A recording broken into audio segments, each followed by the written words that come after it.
Olá, queridos irmãos e queridas irmãs. Sejam bem-vindos ao nosso podcast diário, a Catequese no seu dia. Eu sou Camila da Pastoral da Comunicação.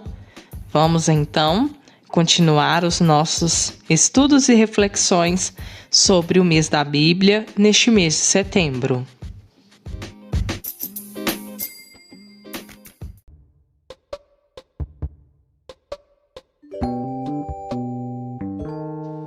Ergo bem alto esta Bíblia. Entre nós é o bom Deus. É bênção que a terra desce. É prece que sobe aos céus. Hoje, dia 23/9, quinta-feira. Nós iremos então, neste podcast de hoje, refletir sobre a seguinte pergunta: e o que Jesus falou sobre o amor? Reafirmou que Deus é amor. E que por amor ele veio ao nosso encontro. Ele disse: como o Pai me ama, assim também eu vos amo. Perseverai no meu amor. Se guardastes os meus mandamentos, sereis constantes no meu amor, como também eu guardo os mandamentos de meu Pai, e persisto no seu amor. Disse-vos essas coisas para que a minha alegria esteja em vós e vossa alegria seja completa. Essa passagem está em João, capítulo 15, versículo do 9 ao 11. E para nos ajudar a compreender e a entender cada vez mais esse amor e tudo aquilo que a Bíblia traz para a nossa vida, hoje nós iremos encerrar aquele nosso artigo que fala sobre os sentidos espirituais da Palavra de Deus.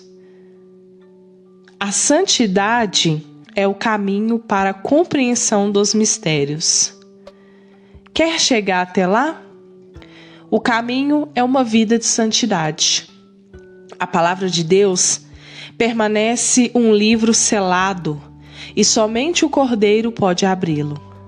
Ele abre para aqueles que rejeitam o pecado e se tornam seus discípulos, conquistando as virtudes e realizando as boas obras que elas indicam. Ou como um dos comentadores das Escrituras, conhecido como Jerônimo. De acordo com a medida da fé, reparte-se para cada um a compreensão dos mistérios e as virtudes da ciência, que também lhe serão acrescentadas. Isto é, quem tem fé terá virtude, e quem guarda a obra da palavra terá também a compreensão do mistério. E, inversamente, quem não tem fé é desprovido de virtude, e quem não guarda a obra da palavra não a compreende, e quem não a compreende já perdeu o que ouviu.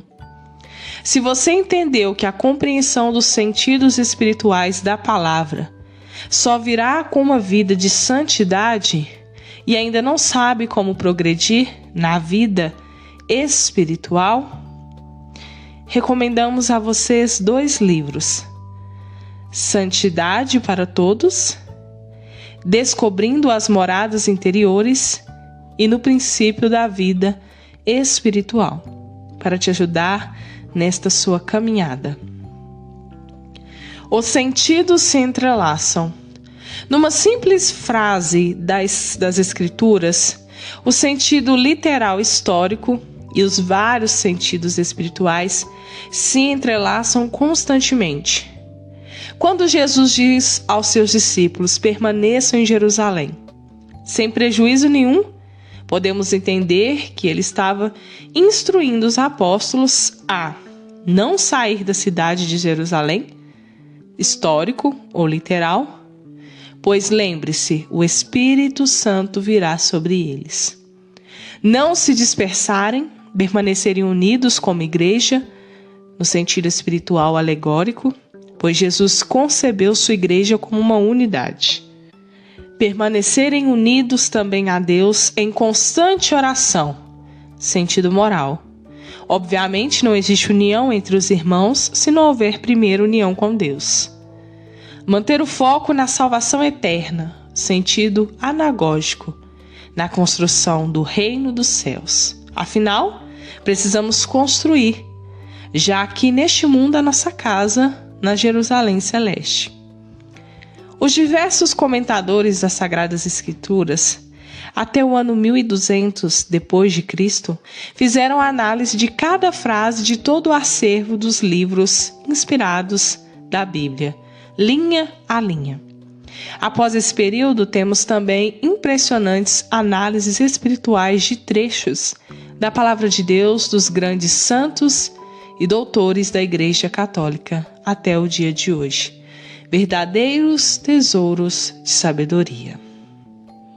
Esse artigo que nós finalizamos hoje, neste nosso podcast desta quinta-feira, é de Flávio Crepaldi. Esse artigo está presente no site da Canção Nova e nos ajudou a entender melhor os sentidos espirituais da Palavra de Deus, onde cada uma das palavras que estão presentes nas Sagradas Escrituras carregam grandes significados, grandes sentidos. Espero ter ajudado e contribuído para o seu conhecimento e que a partir de hoje você tenha um olhar diferenciado sobre as Sagradas Escrituras. E seja um católico que pratique a leitura orante, que tire um momento do seu dia para estar em conexão com Deus, em comunicação, em comunhão, e comungue desta palavra.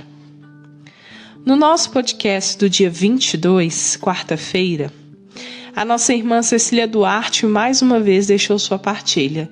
Ela que sempre vem ouvindo a cada podcast e não se esquece de sempre deixar o seu comentário. Ela deixou uma passagem da carta aos Gálatas, capítulo 6, versículo 2 ao 3. Carreguem os fardos uns dos outros, e assim vocês estarão à lei de Cristo. Se alguém pensa que é importante, quando não está enganando a si mesmo. Por isso, nós devemos sempre ouvir, acolher e compreender aqueles que estão ao nosso redor, que precisam da nossa ajuda. Quantos fardos nós carregamos ao longo da vida? E pedimos sempre a intercessão de Cristo. E Ele, através de muitas pessoas, nossos amigos, nossos familiares, vem e nos ajuda a carregar esse fardo. Não devemos nos sentir mais importante que qualquer outra pessoa. Devemos ser humildes, perseverantes e principalmente praticar o amor, que é o que Cristo nos pede. E foi para isso que Deus enviou seu Filho, para nos mostrar como é importante o amor. Que o amor, ele tem o poder de curar, de salvar, de compreender. Muitas são as coisas que o amor é capaz de fazer. Mas um amor saudável, não um amor doentio que machuca, às vezes até mata. Isso não é amor. Não se encaixa. O amor, ele não faz você sofrer. Ele está ali para completar. Por isso, devemos sempre ser obedientes ao mandamento. Amai uns aos outros, assim como Cristo nos amou e nos ama até hoje. Vou deixar aqui também a minha partilha, porque é muito importante estar compartilhando com vocês também as minhas aquele versículo da carta aos Gálatas que mais tocou meu coração no meu momento de leitura. E você pode fazer o mesmo, assim como a nossa irmã Cecília Duarte vem sempre compartilhando com a gente as suas partilhas. Você também é convidado a fazer o mesmo. E é muito simples. É só você deixar aí nos comentários aquela parte da carta aos Gálatas que mais chamou a sua atenção e que você gostaria de compartilhar com milhares de pessoas de diversos lugares, diferentes realidades, que tiram um tempinho do seu dia para ouvir os nossos podcasts. E eu quero te pedir também para curtir, comentar e compartilhe com mais pessoas, com o seu grupo, a pastoral que você participa, para que possamos trazer mais pessoas para esse projeto de evangelização tão bonito. O meu muito obrigada a cada um que tira o seu tempinho e que Deus abençoe a sua vida. Ótima e abençoada quinta-feira para todos vocês. E até o nosso próximo encontro.